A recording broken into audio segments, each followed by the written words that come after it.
Hello. Uh, I've been tossing up whether to purchase this for a few weeks. This was released I think October the 4th. I should just introduce it before I go into my own personal story. But it is Aphex Twin Selected Ambient Works Volume 2. The re-release expanded version. I think it's the 30th anniversary. I'm pretty sure, I might be wrong, I probably might say inside when I open it, that this was first released on Warp in 1994. And now we're in 2024, Richard James decided to re-release it with a slightly expanded version. It's got a couple of tracks that weren't on the original.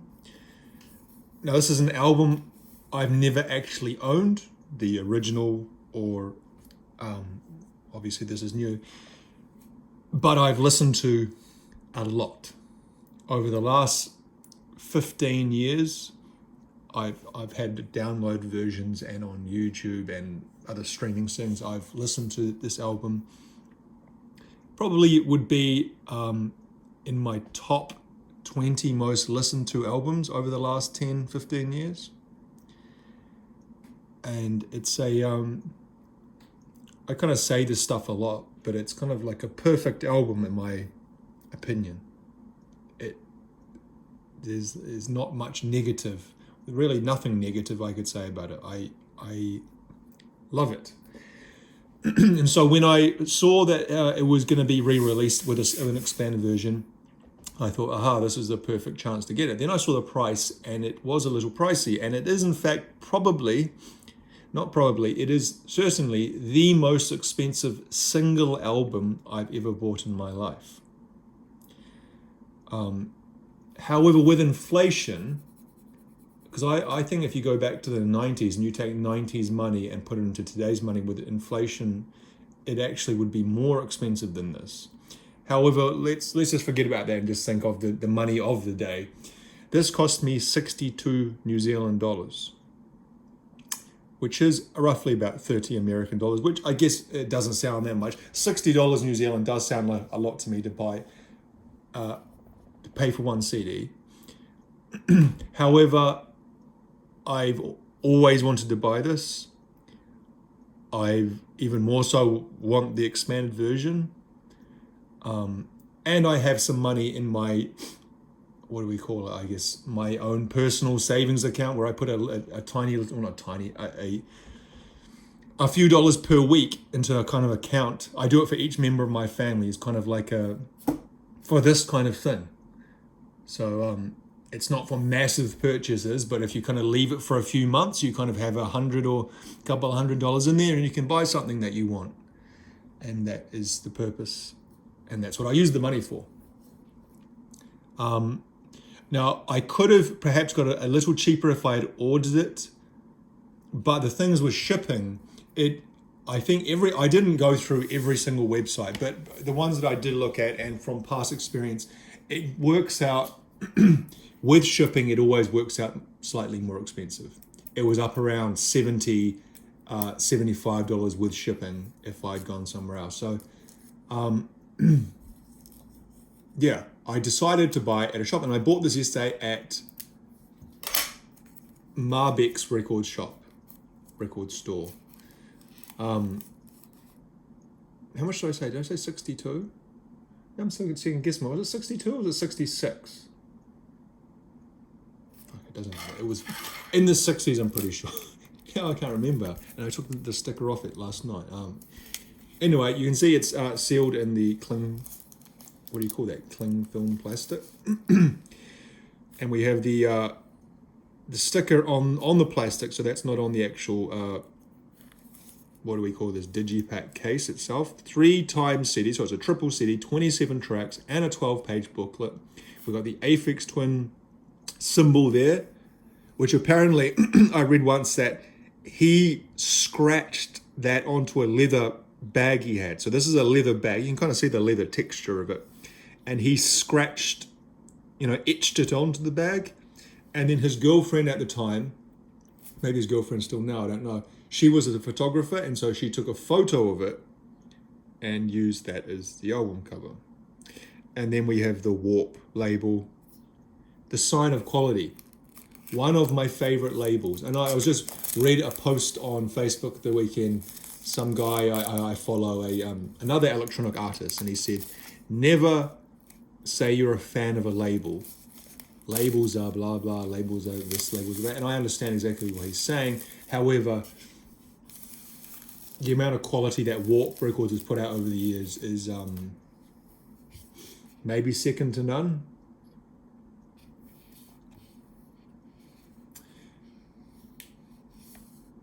Now, I've got to be careful here, because this is similar to what I showed with, just recently with that Massive Attack booklet digipack type thing. Same kind of thing with this kind of spine. And what happens is that if you kind of just open it wide, this part here, you can see the two parts that are kind of joined. Oh, I don't know how they join it with glue, I assume. Pull away fairly quickly and kind of leave it looking a mess. So here we have some of the artwork. Very Boards of Canada-ish. And I'm not saying he's copying Boards of Canada, because this came out before any major release by Boards of Canada, but kind of a similar aesthetic, one might say. Have I missed a page there? I have. Okay, more artwork.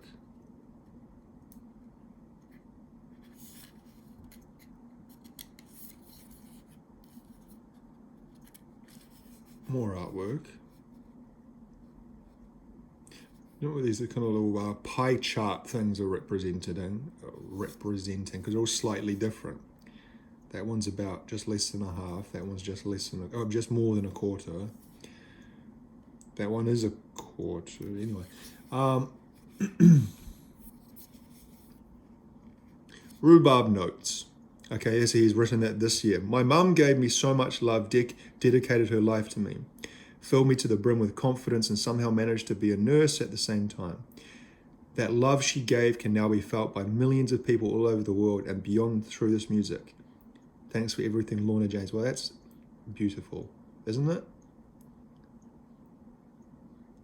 That's really, what a lovely thing to write about a mother, eh? I watched both my mum and dad die in front of me recently. Was so very grateful to have been able to be with them, as scary as it was to see. She was cracking jokes hours before she left, even though she was in a lot of pain. She told the awkward doctor on the last day, I should be shot, put down. She was very funny. I opened the lovely French doors to the room she was in on the last morning. It was sunny, and she said, that beautiful champagne air. Will remember that till I die. I still meet them in my dreams regularly and have relaxing normal chats about nothing in particular. I'm going to see if all three of us can listen to this track next time we meet up. He's talking about Rhubarb. Wow. Maybe that just affects me at this time for some reason. I don't know. That's really quite beautiful he's written there. Written and produced by Richard D. James. You've got some of the other credits there, remastering. Now this is, okay, that's, I guess, the first CD. Okay, the first CD is in there. You can see it kind of like the crease. The second one's there. And the third one's there. Okay, there's not much. It says a 12-page booklet. It's a bit sparse. I was expecting a little bit more, to be honest, but I'd say that note alone makes it worth it, because he's a funny fellow, is Richard James. He's one of those guys you never know. He doesn't do a whole lot of press, media, what do you want to call it, interviews and whatnot, but the stuff that he has done, it always feels like you never know if he's serious or not, or he's taking the piss. He reminds me of, I don't know, a little bit, nothing like, but in some way, I guess that same kind of thing. Never know if he's being serious or not. It was Mike Patton in the 90s. Mike Patton used to give all these interviews in the 90s when he was with Faith No More. And he would say all sorts of stuff, and then the next interview would be completely contradicting it. And years later, he was like, "Yeah, I was just, trying to amuse myself and was basically lying continuously for a decade." I think Richard James got more of a I don't know, a cheeky sense of humor. Some of the things, yeah, they're quite funny when you read through some of the things he's said or done over the years. But the album itself, it's like I said, it's amazing. It's a perfect album.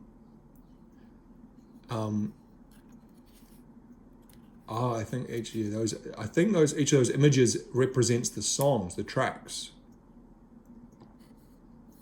That's cool. He said, I've read. God damn it, get in focus. He said that the thing that inspired him in making this album was lucid dreaming, the idea of lucid dreaming or lucid dreams that he had, and that he was in the studio and he fell asleep, and he tried to recreate the feeling or the sounds he had in the dream. And lucid dreaming is something that I was really, really interested in for about a year when I was in my mid-20s, I remember. Have you ever seen the movie Waking Life? I think it's done by Richard Linklater. And it's done in the rotoscope style, where they kind of film something with a regular camera and then draw over it, so it looks partially, or not, it looks animated, but it has the movement of real life, and because it is real life. There's other things that have been done in the same way, but that movie is loosely based on lucid dreaming, from what I remember. I haven't seen it for probably about 18 years, but the basis of that is lucid dreaming. They talk to all these different philosophers and get ideas about things. I'm not sure how closely it all comes back to lucid dreaming, but I remember that one of the philosophers they interview, his name's Robert Solomon, or Bob Solomon. It's an American movie. He was actually one of my guest lecturers when I was at university, when I was a student. I think he was a guest lecturer in the philosophy of, was it like, I think it was 18th, 19th century German philosophy, like Schopenhauer and Nietzsche. I think I did a paper on those two, and I think he was a guest. I might be wrong on that, but he was one of my lecturers, an American guy. I think he was at the University of Wisconsin from memory. He's passed away now, but I remember he featured, and I remember watching that movie for the first time and seeing him, and I was like, holy shit,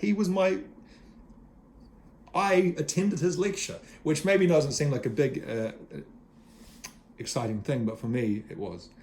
But anyway, the music and the sounds. Now, it's as it says, it's ambient works. It's where a lot of Aphex stuff is more beat heavy, or connects back to kind of techno beats. And sorry for my explanation of these things. I'm very much a layman in talking about electronic music, but this is more purely ambient without any sort of beat. Kind of these long, I've heard it described in so many different ways, like these textured atmospheres, and in a, what was it? There's a really good quote. Something like the listening to it is the uncanny calm, or the strange calm before a catastrophic event. The deathly quiet of aftermath. Someone said that, some reviewer. The uncanny calm before catastrophe. You know that feeling? I guess that's the calm before the storm is basically what they say.